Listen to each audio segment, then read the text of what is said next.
Hi, this is my session reflections for the week. One of the main ideas I got out of the readings was that when you're using technology in your classroom, it shouldn't be like a struggle. It should, complement your curriculum and your lesson. Um, so you shouldn't go overboard with your technology.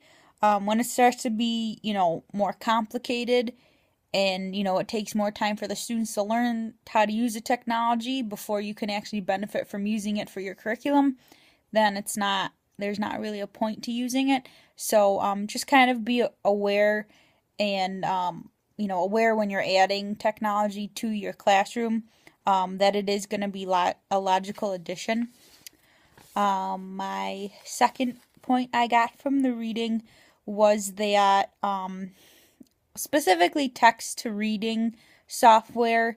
But honestly, I could bring the range of any assistive technology, and the role that it plays in helping students. I mean, it really gives them a sense of like self and of worth and like independency, which they didn't have before. Specifically out of the um, Hasselbring and Bosch article. The text reader software that they mentioned, it's a breakthrough for students to be able to read without having to rely on a teacher or another reader. And that just really hit me, like how hard it must be for students to, be able to do things and just, such a technology for them to be able to read on their own. I can't imagine that feeling, like I can sit down easily and read. I don't need anyone to sit and, help me pronounce words or like, help me with content when I read. So, I think that's really cool, just helping them with their independency when they're trying to do work.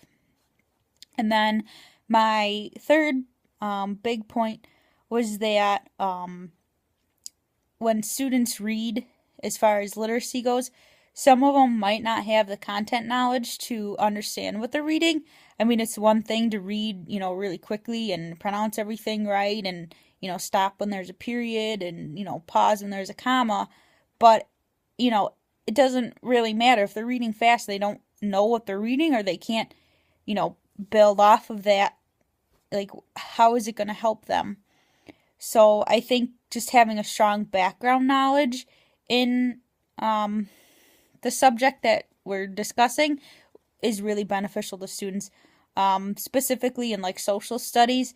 If a student is reading about the Civil War and, I don't know, slavery, and they've never heard the term slavery before, trying to learn or read a passage about the Civil War is going to be really complicated for them to understand. So yeah, those were the three biggest things I got out of the readings for this week. So I'll see you next week.